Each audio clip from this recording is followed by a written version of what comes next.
So we started talking about 13.4 last time, and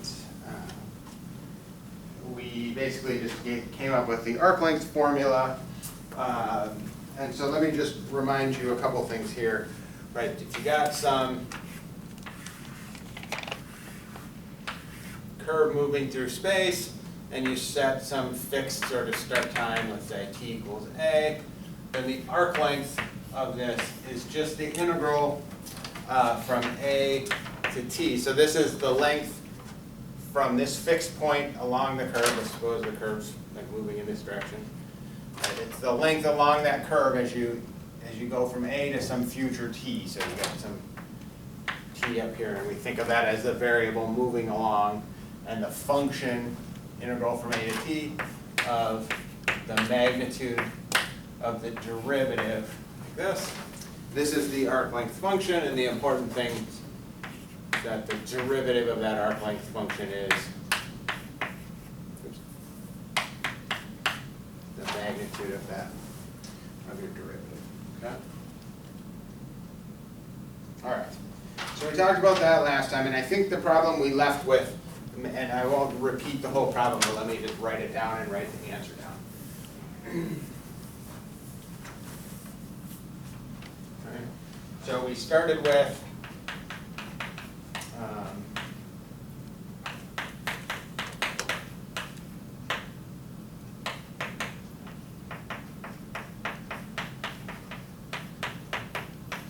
was this the one we did? So, right? 2t sin t. So we started with this function, and then we said, let's compute this arc length function for it. Right? And we'll start at t equals 0. So s, we'll do the integral from 0 to t of the square root of, so the magnitude, well, let me just squeeze this in here. So again, all of this was done last time. Right, and so when you do that, what's the derivative? Well, it's this, and so its magnitude is 2 squared plus cosine squared plus sine squared, so that's 5, right? 4 plus 1, and it's all under the square root. So you just ended up with this, right? And then we said, okay, well, that's a constant, and so when I integrate that from 0 to t, I'm just going to get this, right? And then we said, okay, well, you can use that. So if s is root t over 5, then t is s over the square root of 5, right? And we can take this and plug it back into this r. So it becomes r of s over square root of 5. And again, all you do is replace those t's with that. So 2s over square root of 5, comma, 1 over square root of 5 sine, sine of t over square root of 5. Cosine t over square root of 5. I was jumping ahead to the derivatives there. And so let's just do this now. So now we'll redo, so do the arc length function.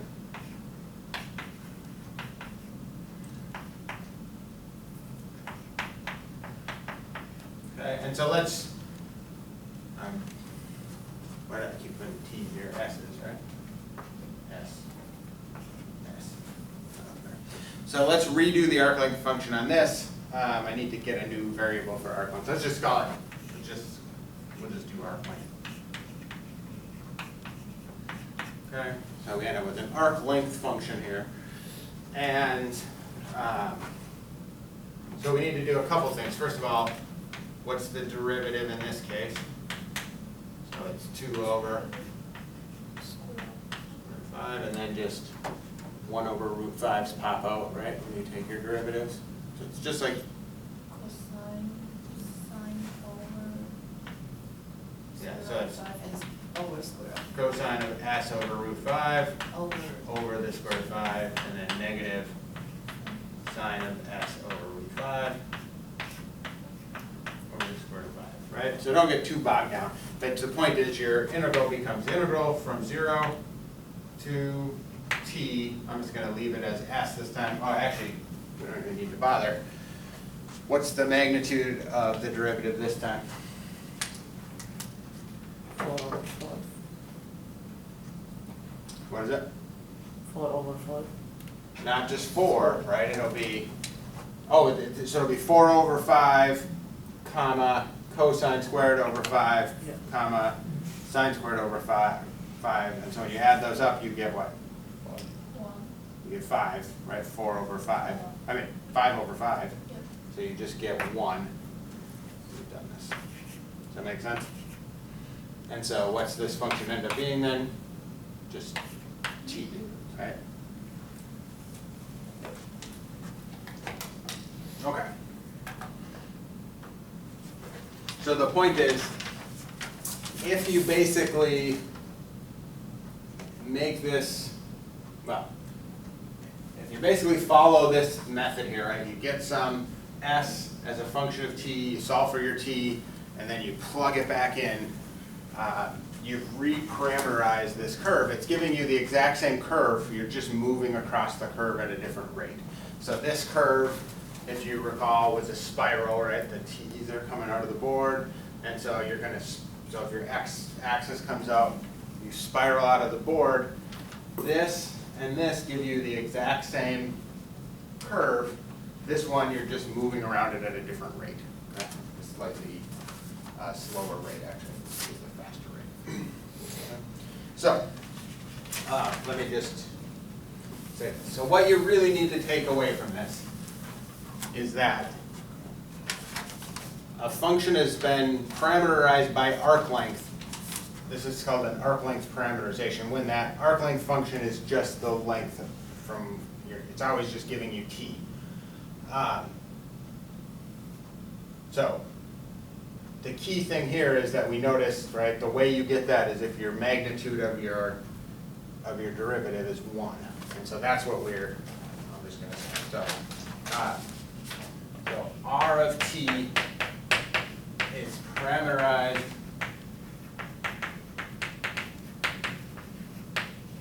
with respect to arc length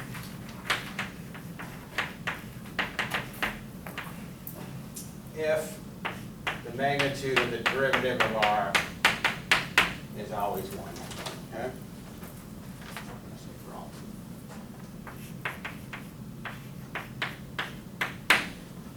Okay, so this is messy. In general, we don't do this. We don't bother coming up with the parameterization with respect to arc length.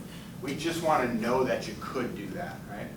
So the idea is, it should be pretty straightforward. If you got some curve in space, it should be pretty clear that there is a way to walk around that curve where you move 1 unit for every unit of change in time, right?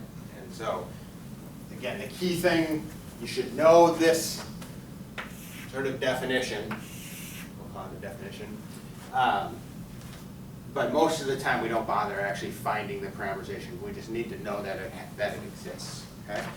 This is what allows us to define curvature.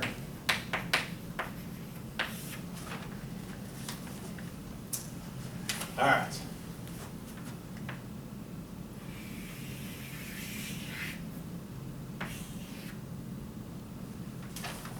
Which of these objects is curvier? And again, I haven't really defined what that means. Small one? Okay.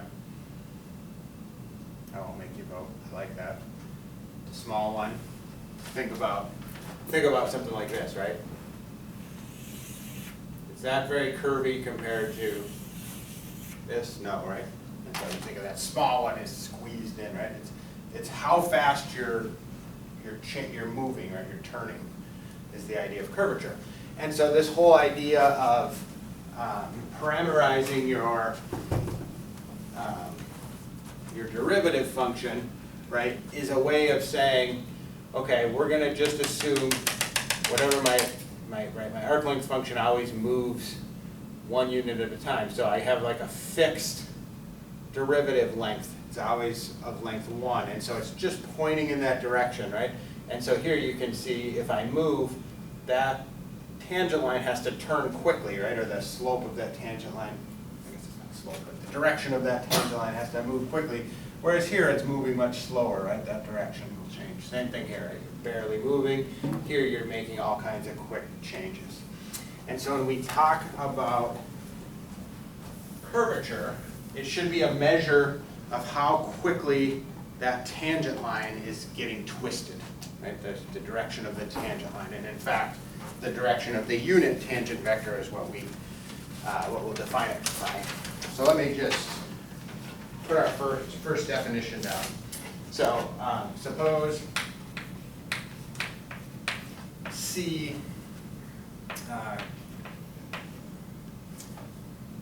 can be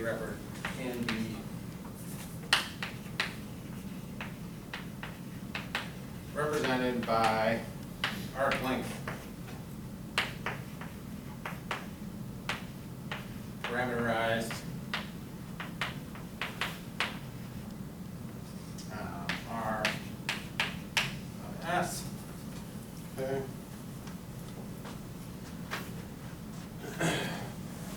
So if this is true, then the curvature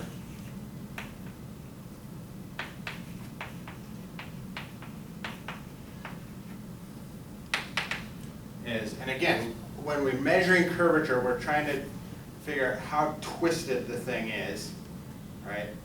And it's just it's a function of the graph itself, not a function of how quickly you move on it. So again, we said before, right, if you were moving around a circle really fast, your tangent's going to change really fast, right, your tangent line. But the curvature shouldn't matter how you parameterize this. The curvature should be a feature of the graph, right, which is a stable thing. It doesn't matter how you're moving around. And so that's where this arc length parameterization comes in. You need to agree on what it means to be sort of fixed there. And so the formula is just this. So it's kappa, and it's the magnitude of the derivative of your unit tangent vector.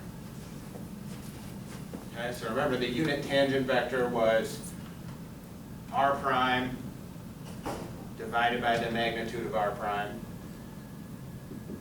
So notice in this case, what's the magnitude of r prime? It's arc length parameterized. So the definition of being arc length parameterized means the magnitude of your r prime is 1, right? So this, you can really replace the capital T here with r prime, right?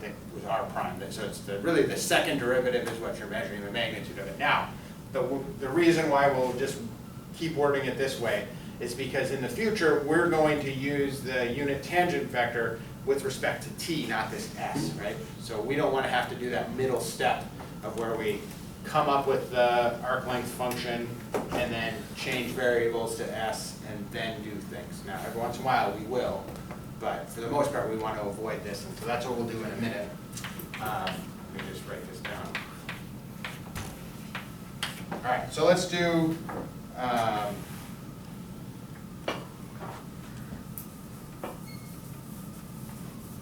let's just do an example.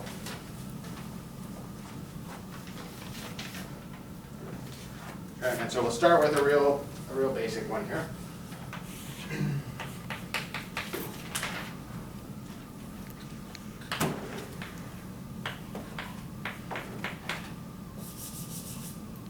All right, we'll start off with this function, 2 cosine of t over 2, 2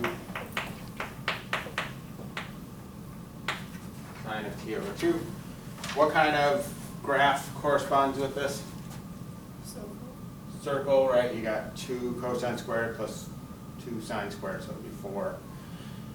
Well, x squared plus y squared will be 4, right? So it'll be a circle of radius 2.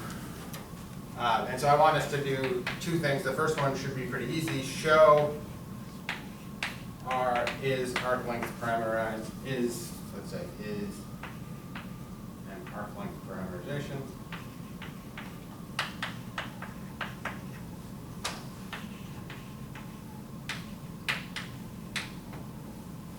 And then after you do that, find,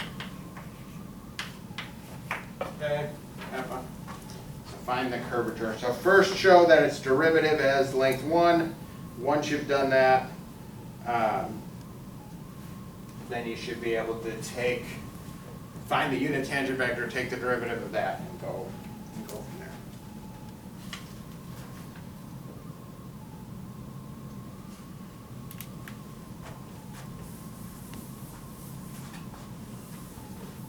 And actually, maybe to avoid confusion here, let me replace these t's with s's. So that we're sticking with this formula. We're going to use this formula, but only because we know that this arc length parameterization is correct.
Again, for part A, all you're doing, taking the derivative, showing the magnitude of the derivative is always 1. That's what that means. Once you've done that, unit tangent vector, in this case, turns out to be the same as the derivative, so you've computed the derivative, and then you'll compute the derivative of that.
Okay, so if you haven't done it yet, let's just go through this. So first step, like I said, take the derivative.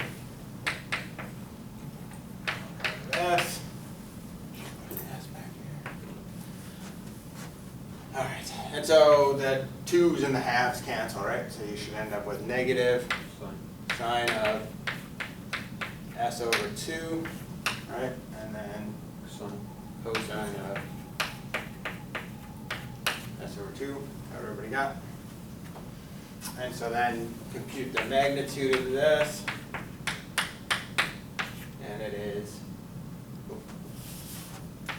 square root of, I'll just write it out.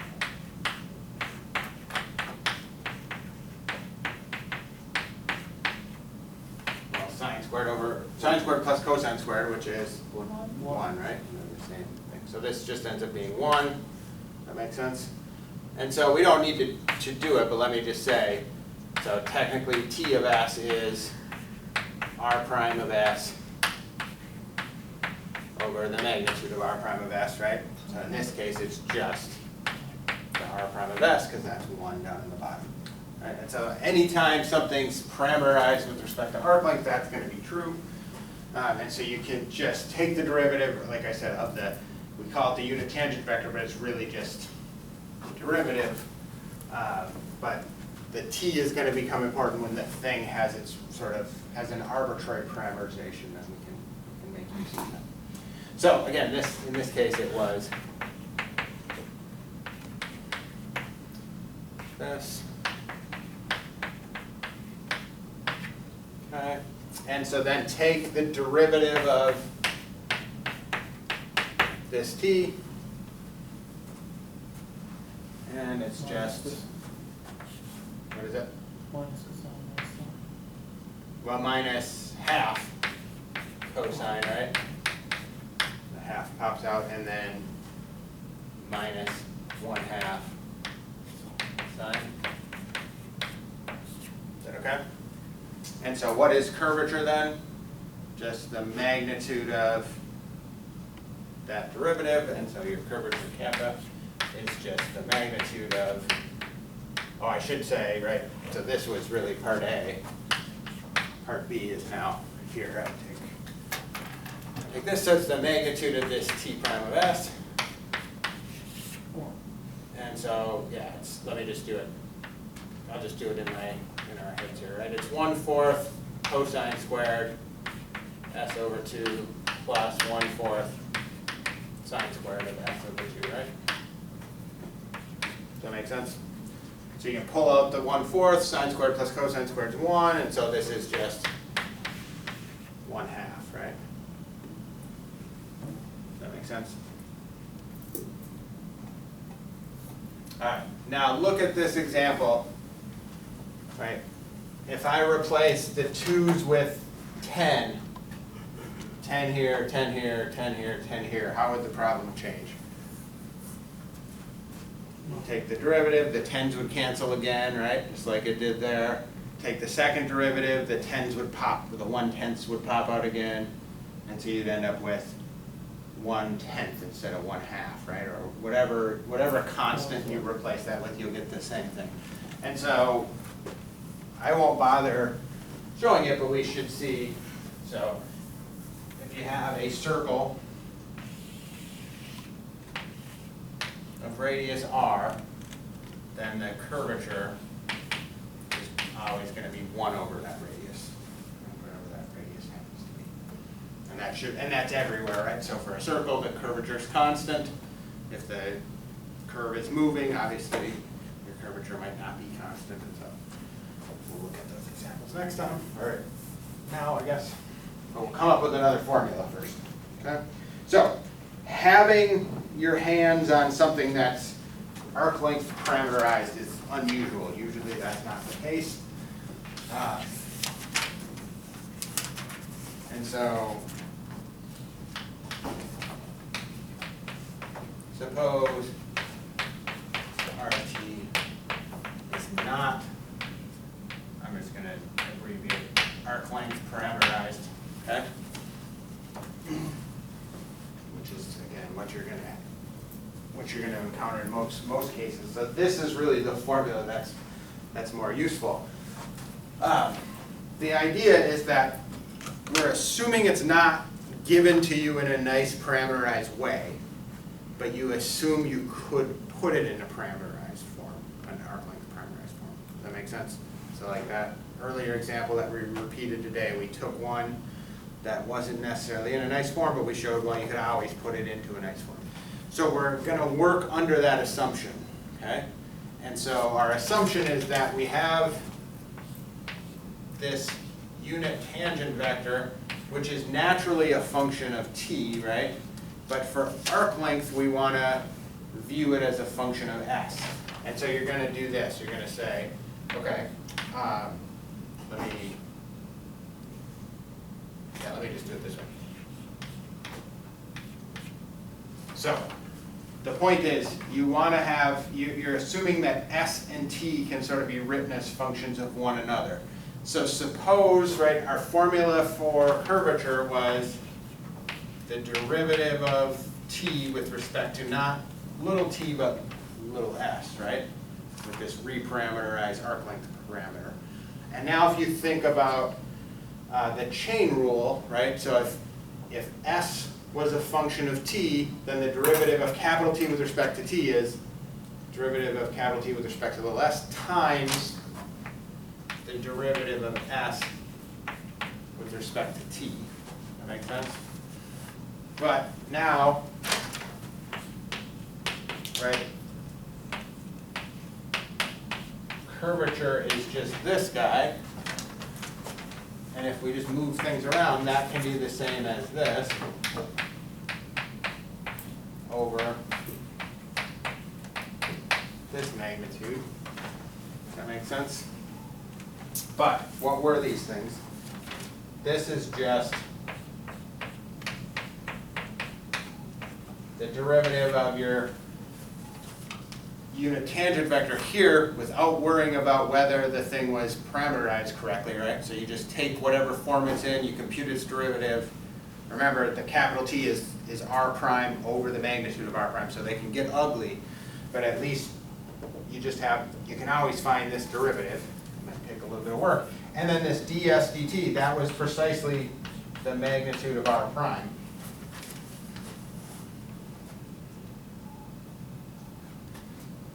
That was our whole thing with, when we defined that s, we said s prime was whatever, so that was your ds dt. So let's try an example here.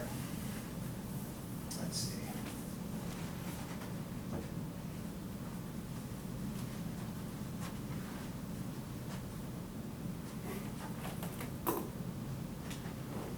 I don't want one that gets too ugly. Let me look. I have an example in my notes, but it's kind of nasty.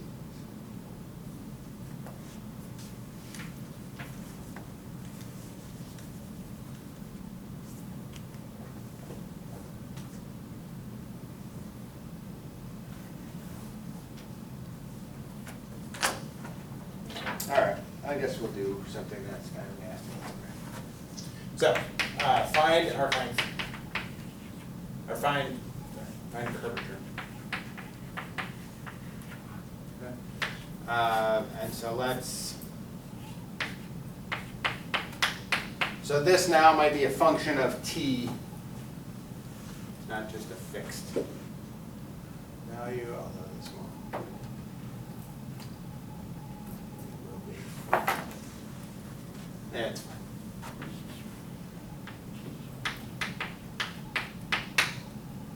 Sine of t, 2t, 3 cosine of t.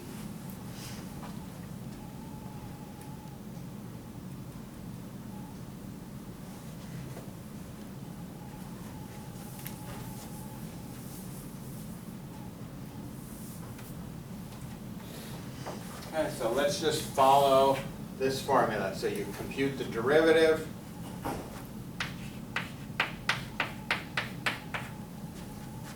Compute the magnitude of that derivative, then your tangent vector is r prime over that magnitude, right? So you write out what that is. Once you have that, then you can take the derivative of that tangent, and then finally after that you take the magnitude of the derivative of this over the derivative of that r prime. So work out those three things. This one's pretty, I punted at the last second to give you an easy one. Okay, we'll do a messy one in a second.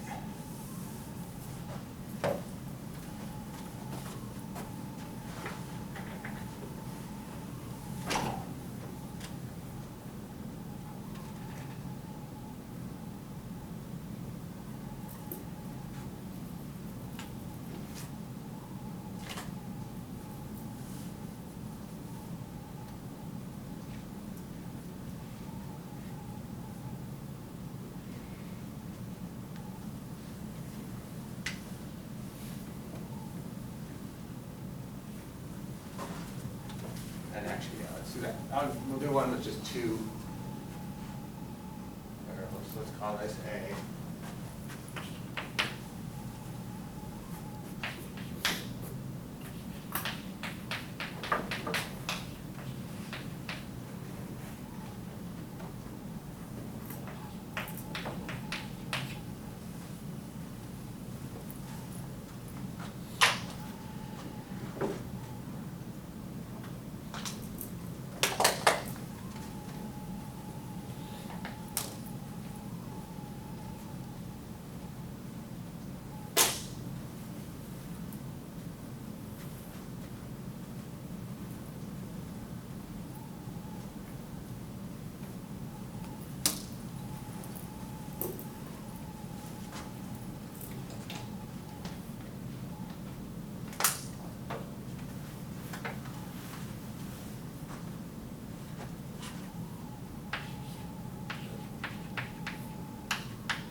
Okay, so, everybody okay with that, right? You just get that for your R prime, looks similar to what we've done, and you should get the magnitude is root 13, and so your unit tangent just becomes your original R prime, but over square root of 13, right? So 3 root 13 cosine of t, 2 over square root of 13, and then negative 3 over root 13 sine of t. So then we need t prime, which is capital T prime, just the derivative of this, so negative 3 over 13 sine, right? 0 in the middle, and negative 3 over root 13 cosine. Okay? All right, and so your curvature is just the magnitude of that divided by the magnitude of your R prime. And so it's just the square root of just 9/13 sine squared, right? Plus 9/13 cosine squared all over, so what's in the bottom? The root 13 that we already computed, right? And I just point out, these could all be functions of t, right? If this is a function of t, you'll just get messier stuff when you write this all out. But you end up with this, and that numerator is still 9 over root 13. So you end up with 3/13. And you think about what this graph was, right? So this time we have 3 sine, 3 cosine are your x and your z. So your x and your z values are just going to spin around in a circle, and then your y values are coming out of the board, right? And so it's, you should guess, I guess it would be coming this way depending on how you did it. But, right, it's not surprising that that's a constant curvature as well, right? You get just this spiral shaped, everything's kind of turning at the same speed. We haven't done one of these in a minute. You can compute curvature without doing anything, without worrying about the graph of it. But so let's do that on one hand. So prime, magnitude of R prime, unit tangent vector. So work your way down here, but let me just pull off to the side real quick and figure out what this curve looks like. So your curve here, x is 3t, y is t squared. So what's the graph of that thing going to be? Thoughts?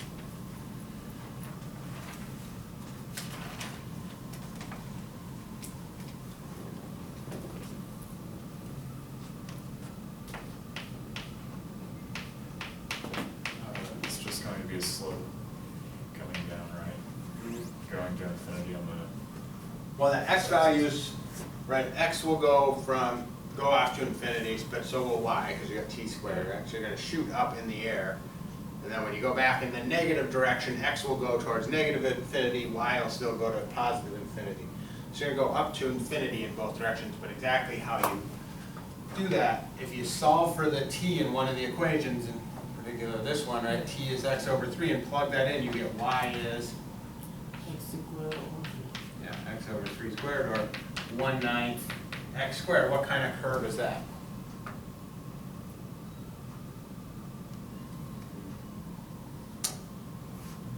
Yeah, so what do we call those? Right, it's a parabola. The 1/9 out front makes it really flat, all right? So you're going to get a real shallow parabola, something like this. Again, I don't really care about the exact look. Now, do we head in this direction, or do we head in the positive direction? positive, Why? because we have square. Square isn't what's doing it. The square negative y positive. Right, so that makes you up here, but why do the arrows point this way and not in the other direction? Look at the x. X should tell you that. grows, Right, as t grows, the x increases. x increases, right? So you're going in the positive, you're increasing your x's. If you replace that with -3, you'd get the exact same function, right? But then you'd be going backwards with the negative. Okay, we didn't necessarily need to do that for this problem, but I did sidetrack. Okay. So derivative, let's just work this one out. 3 and then 2t, magnitude 9 plus 4 t squared. That makes sense? So what's capital T then? 3 over square of 3 over the square root of 9 plus 4t squared, comma, 2t over the square root of 9 plus 4t squared, right? This is why I didn't necessarily do one of these earlier. Now this gets pretty ugly, right? Because now what do we have to take?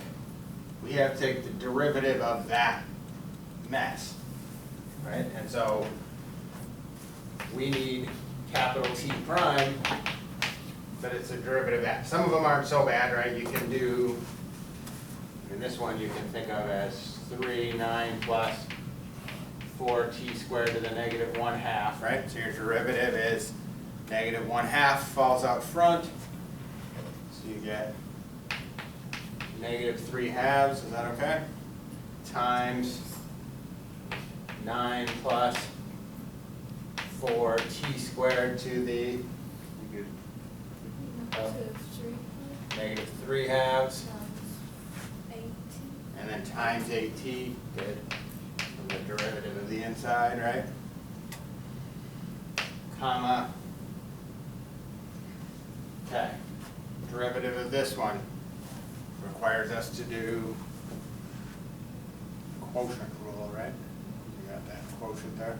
So it'd be everything over the denominator squared, 9 plus 4t squared, and then derivative of the top is 2, so you get 2 square root of 9 plus 4t squared, is that okay? And then minus the top, 2t times the derivative of the bottom, so now that's 9 plus 4t squared to the +1/2, so it's 1/2, 9 plus 4t squared to the -1/2 times 8t. Okay? So, maybe this is a good enough spot to pretty much stop. So now, if I gave you one of these, most of the time I would give you a number. Figure out what's the curvature when t is whatever. Then you can plug your number in and hopefully this gets to be relatively nice. You could just do, right, the magnitude of this is the square root of this squared plus this squared. Right? They're just numbers. And so your kappa is the magnitude of this guy divided by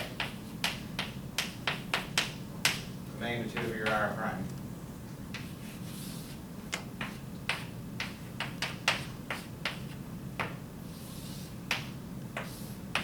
I'm not going to bother writing it out.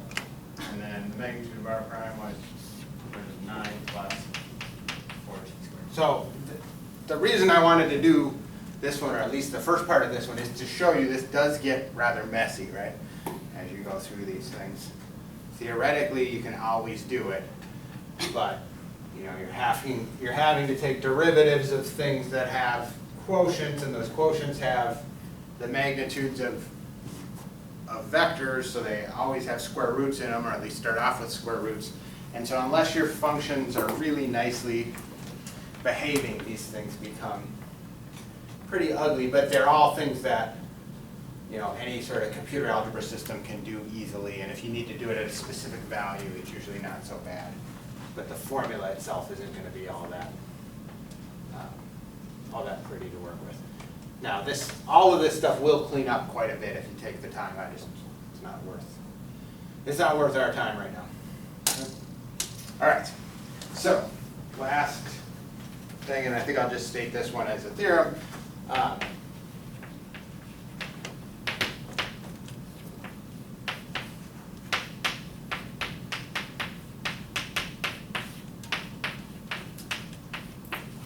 Okay, and I'll skip the derivation of it, where this formula comes from. If you read through the book, they go through it. But here's a nice formula to find curvature, and notice, right, you're gonna cube stuff, you gotta take a cross product of two vectors, but it doesn't involve computing magnitudes until the very end, right? And so you're not gonna force these square roots into your problem early on and then have to differentiate them. And so oftentimes this is a great approach. If you have things like sines and tangents showing up, this method usually works just fine because your magnitudes of circular things kind of are simple. But this works nice in situations where you just have sort of more random functions. And so let's just do one example here. So find curvature using this formula. We'll just do, I think I snagged this out of the book somewhere, e to the t, 4t, and then 8 e to the negative t. Okay, so again, you compute the derivative, second derivative, take the cross product of those two things, and then take the magnitudes that you see up there. So take a minute, see if you're able to come up with that.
Okay, so let's work.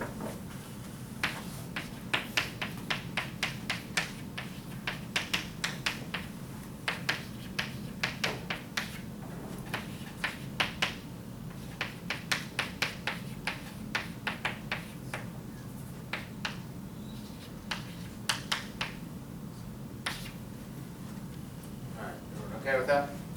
So you ended up with those for your two functions. And then you have to compute the cross product of those. I guess the order doesn't matter because you're going to do the magnitude, but let's do R prime first. So go ahead and compute this cross product. I'll just do it here. Right? So we got I, J, K across the top. There's our matrix, right? I'll squeeze them in there. Okay. Take as much time as you need. So what's your first one going to be?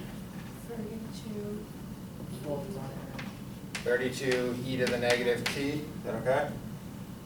4 times that, and then minus 0.